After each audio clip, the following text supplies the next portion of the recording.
and welcome to 20 Minutes on Fighting Disinformation. My name is Christopher Hammer. Today we'll be hearing from adjunct professor at Columbia University, Jeffrey Newton, who has for many years been reporting from war zones.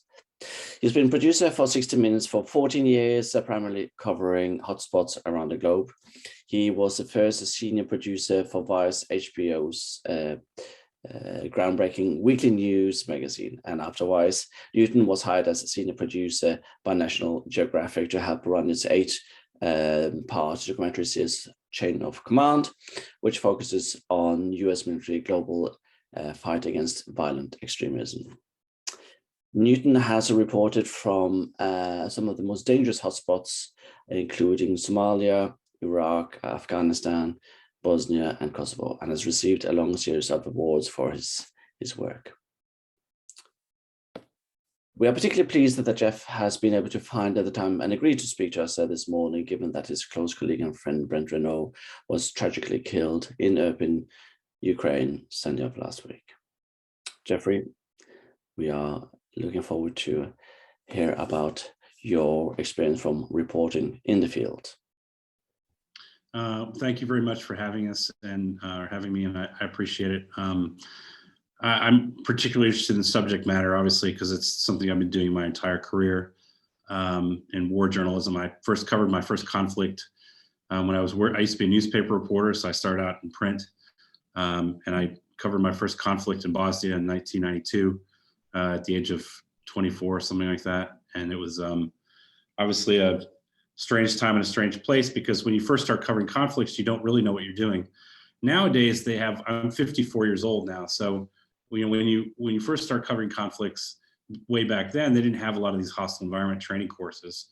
And Bosnia, of course, was not a war where the Americans were involved. So there were no such things as embeds or anything like that, that you could get the experience and learn what the battlefield was like. So when I first covered conflicts, I didn't know anything about what to expect on the battlefield. I didn't know what's the most important thing when you're learning how to cover conflicts is how to stay safe and mitigate your risk. And when you go into a conflict and two sides are fighting, and I remember the first time I ever went into Bosnia and Herzegovina from Croatia, and I was going through a little town called Gornji Vakuf, and it was almost like a village. And as I went through the town following a long convoy of peace activists that come from all over Europe on their way to Sarajevo to protest the war, we came under fire from mortar positions on both sides of the mountains. So the Croats were shooting at us, and the Bosnians were shooting at us. And they were lobbing mortars at our convoy. And there was really only one main street that went down the middle of the road. And so I learned very quickly at that point. I remember the last thing I saw was a sign that said basically "Welcome to Gornji Vakuf." And and so we started getting shelled, and vehicles started having to veer off the road. And at the end of this road, there was a UN compound, and we got out of our car real quick and ran to the compound for safety. And they told us to get the F back in our vehicles and get the hell out of there before they started shelling the UN compound.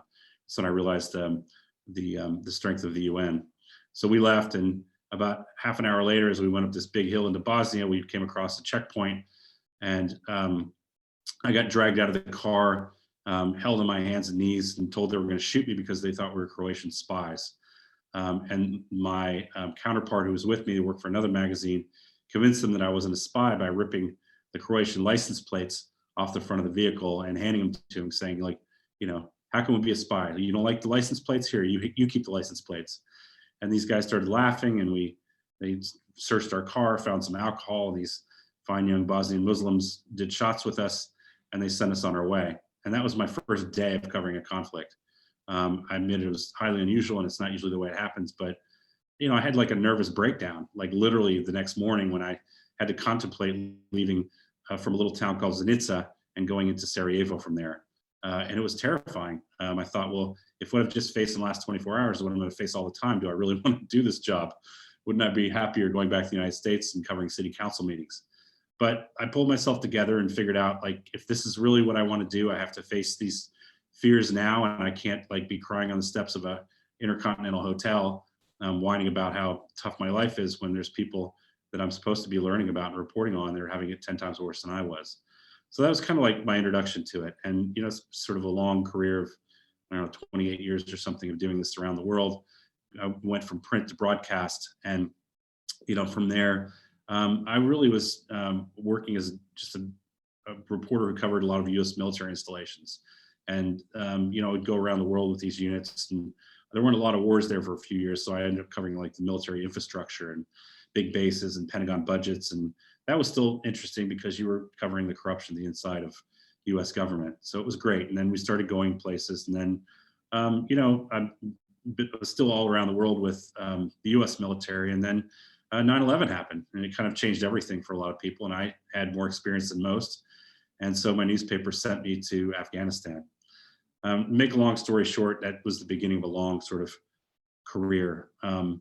And 78 countries, and I left my newspaper reporting job and was found by 60 Minutes, and 60 Minutes hired me to basically become a producer. I didn't even know what a producer was. And they were like, "Would you like to be a producer?" I'm like, I don't know what that job. I don't even know what that job is, because I was a print guy my whole life. And they're like, "Well, it's kind of like what you're doing, but you'll be doing it with teams, and you'll be managing people, and you'll be thinking through the story, and you'll have a correspondent and all those kinds of things." I said, "What? That's pretty good."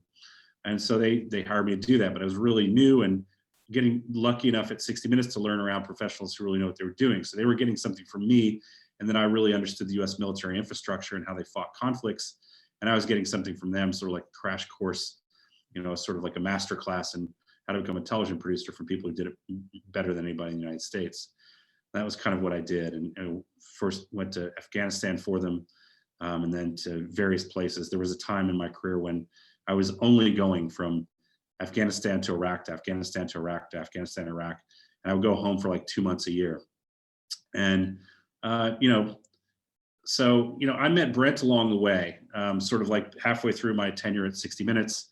And I was trying to do a couple stories a year that weren't in war zones, because that kind of plays on you, works on your brain a lot. It's really good to stay away from that a little bit, otherwise you get kind of addicted to it. So I had a story on a boat that I was doing off the coast of Nantucket. It was a treasure story, and I needed a guy I could hire that was a verite sort of like shooter director. And we went in and we floated up and down the ocean for a month or so together. And I was throwing up off the side of the boat, and Brent was just shooting every day relentlessly, seemingly not sleeping, seemingly not eating, while I complained about, motion sickness. And the story, wasn't all that great, and I wasn't super proud of it. But in the end, Brent and I developed a really great friendship. And I left 60 Minutes to become senior producer at Vice, the first one they hired there. And I didn't have a lot of stories I had to do at that point. I was managing a newsroom of 40-something people, helping manage the newsroom of correspondents and producers and associate producers, and helping manage researchers and all that kind of stuff. Very comfortable sort of thing, sort of mid-career. But I still had desire to do other stories, and they said I could do a couple I wanted a year. So the one I really wanted to do was Libya, because at the time Libya was caught up in the whole ISIS situation, and I wanted to see what that was like. So again, I hired Brent to go with me, and a couple other folks on my team, and we went there to see that. And we worked in all sorts of places, from that to Iraq, watching ISIS fight for control of Mosul, and the Iraqis and the U.S. military trying to beat them back. We spent months together in Somalia, trying to deal with child soldier issues there, in some of the most crazy, dangerous places you can imagine. And we just became very close. And what I always appreciated about him is he was quiet, but super independent and super hardworking, and always seemed to understand what a great story was. And he was just wonderful to work with. And I'll cherish all those. What's important when you work in a conflict zone is that you work with people you trust, because your life will be on the line all the time, and you'll have to trust that they are trustworthy in making decisions with you, and they should have lots of experience, because if somebody makes a bad decision, it could cost everybody their lives. So you have to be working with people that you trust. I talked to Brent the day before he went to Ukraine. He called me to ask some advice on fixers, and we talked a little bit about how long he'd be gone. And I was going to work on a Ukraine series or a Ukraine documentary with him And when he came back, we were going to discuss it. And so that was the last conversation I had with him about his fixers and him going in there. I told him to be careful. He was working on a immigration story, had been in a number of countries for Time Studios. And when the time of Ukraine war broke out, he just decided, like, there's no way as a documentary filmmaker and making a story on this subject that I can do it without going to Ukraine, where millions of people were fleeing the country. And I was hoping he could probably do it from Poland, but knowing Brent, he would have been wanting to be closer to see really when the most dangerous parts of these people leaving, what that was like. And that's what happened. He made some bad decisions that day, honestly.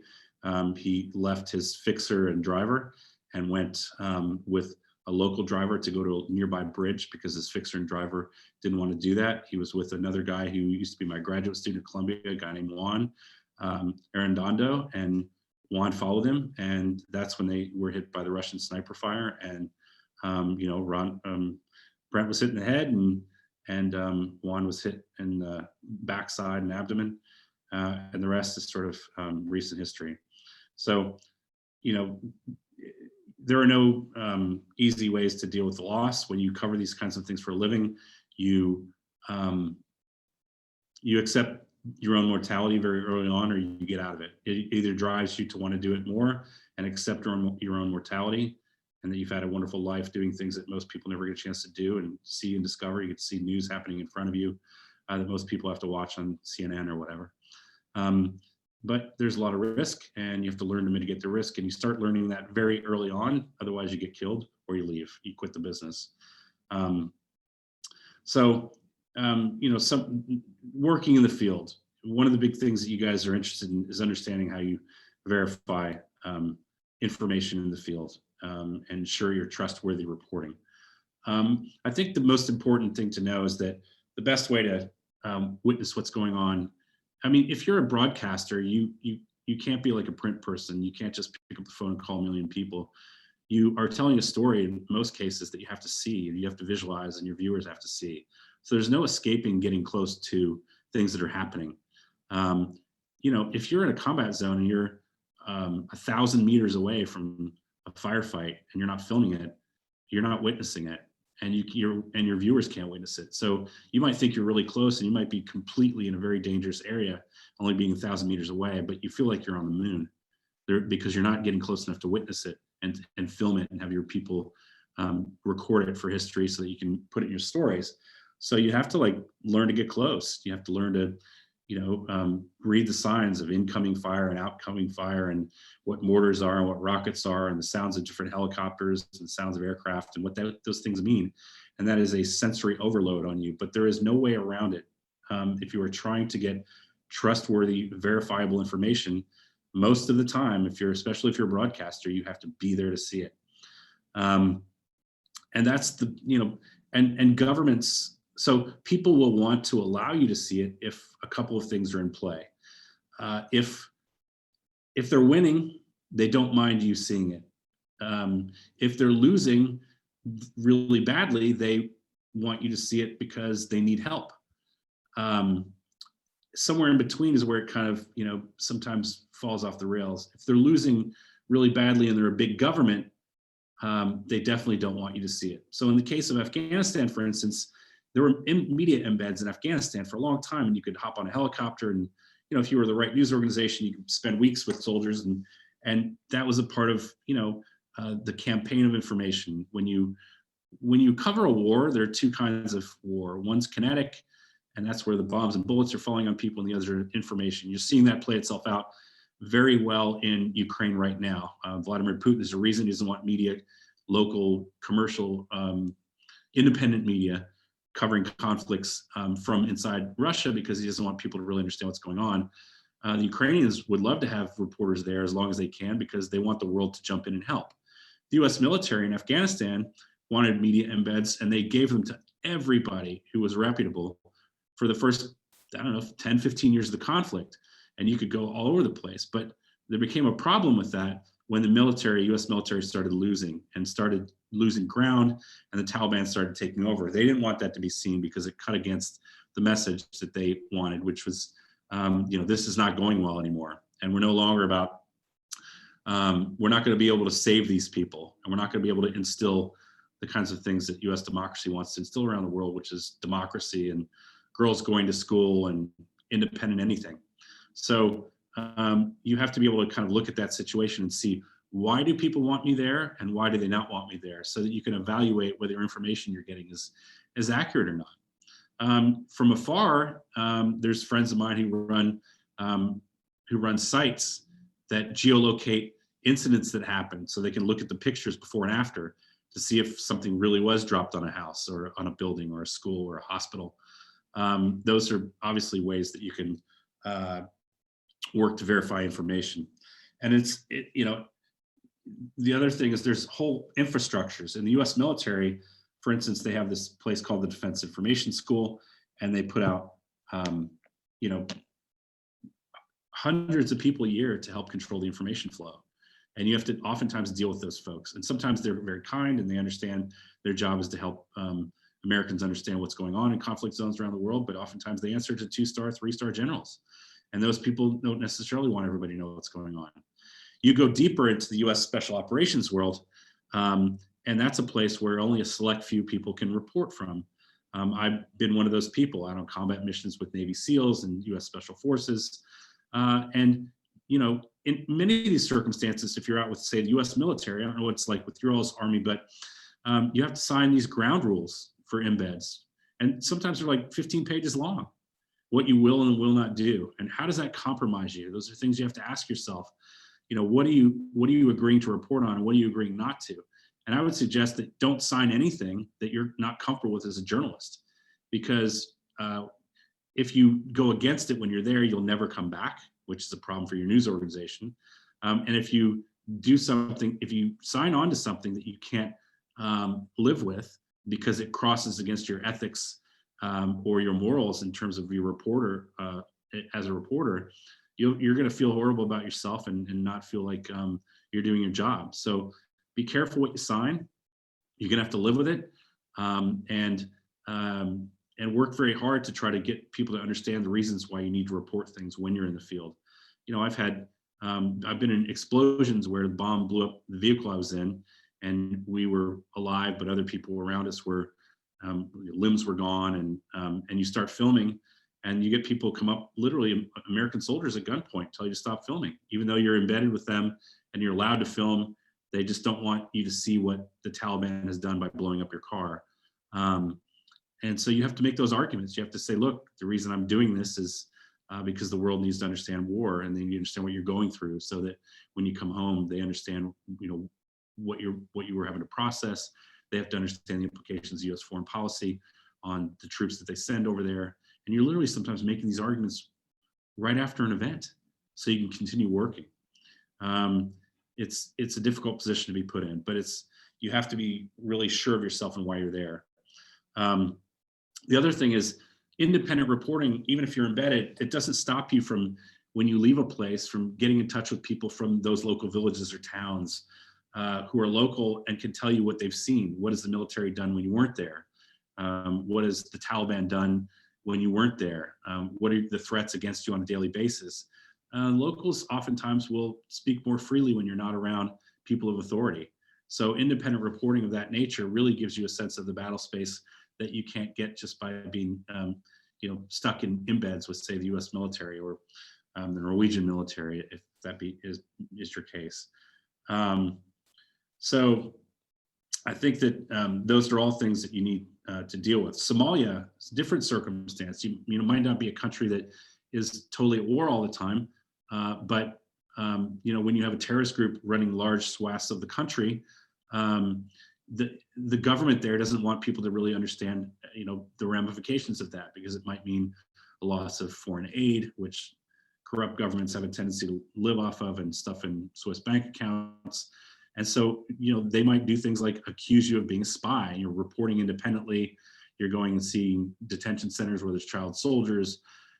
You'll even have people like the UN calling and saying that the Somali government's going to arrest you when you come back to Mogadishu. That's happened to me, because they think you're a spy, and you're like, well, you're the UN, I'm not a spy. You should tell your partners that we're not spies.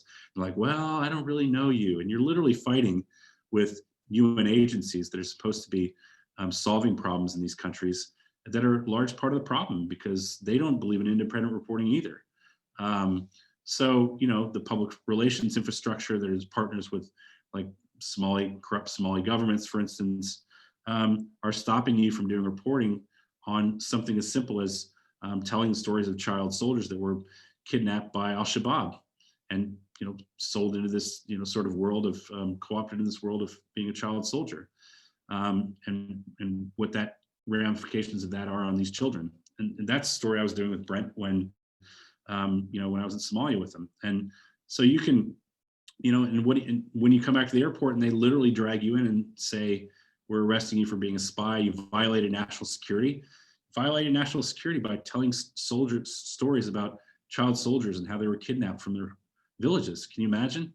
So every government that we go to has these issues. When I went to Libya with Brent, there was 1,000 militias in the country, and hundreds of them in the capital in Tripoli, and you'd had 3 or 4 governments trying to fight for competition to run that country. And in Tripoli, we were invited to a tree planting ceremony as a condition for us going to other places we wanted to go and see them fighting ISIS, because they wanted to show how the country was doing well. So we went. I went to this stupid tree planting ceremony. And while we were there, we were detained by their government's intelligence service because apparently they thought we were filming one of their secret squirrel vans. And they took our cards and our cameras, and I was arguing with them and trying to explain to them, like, you understand that you guys are the ones who replaced Gaddafi, and you're acting like Gaddafi. Like, and then the next day they took us on a helicopter to a town where an American military strike had hit an ISIS safe house. And when I was waiting to get on the plane that was arranged by the government in Tripoli, I get on a helicopter, my minder accused me of being a KGB spy. And he was in the intelligence service for their government. And the KGB didn't exist at the time. So you're literally dealing with some, people who are not so bright sometimes, but they work for the government, they have a lot of power, and you have to be convincing and explaining to them, like, I'm not a Russian spy. And it's the first thing they do to intimidate you so that they can win you over, so that they think you're not going to report accurate information about what their government's doing and how ISIS may, for instance, be taking over towns right around their capital. So I think those are kinds of things that, that you have to really want to be there, and you have to really not be scared to make arguments against governments that they don't want you necessarily to see what they're dealing with, and they'll fight you every day on these issues. So those are sort of like some of the things that I think that you live with on a daily basis that you need to deal with, so that you're getting accurate information, being able to report it. So I'm not sure. I'm sorry, I'm not sure how much time I've put at this point, but can you guys give me a? Yeah, sorry. it should be about 20 minutes now, Jeff. So I don't know if you have anything you would like to add as we are rounding off. Yeah, thank you. I'm sorry, I was like babbling on. I think the most important thing is that these places need light shed on them. War zones, people. I'm not a big fan of war. I've had hundreds of embeds, or not hundreds, probably several dozen embeds in my life, and people always ask me why we keep going back. I think it's important to note that people like Brent, myself, do this because we really believe in the concept of democracy. We believe in the concept of free flow of information because we're all a global community. And if light's not shed on things, war continues, and it becomes a much more brutal conflict. In places like Ukraine, if people are intimidated or killed by Vladimir Putin, and that light is not shed on those countries anymore, Putin will be able to go in and kill more people. And I think you're going to see things like that in Mariupol after the last 2 journalists just left that city just a couple of days ago. It's much easier to kill people and drop bombs on civilians and schools and hospitals when there's nobody there to witness it. So it's something I'm very passionate about. And if you're passionate about it, learn to get some training to be careful, understand your risks, make smart decisions. Nothing is worth dying for if a place seems too dangerous. Trust your instincts today. There's always tomorrow. You can always go back tomorrow. Don't push it too far, and know that you're doing work that is extremely valuable to democracy. So thanks for having me today. Thank you so much, Jeff. I think we all agree that we would love to hear from you for 20 hours and not 20 minutes. You have so much to share from your experience. So we are so grateful for your talk this morning.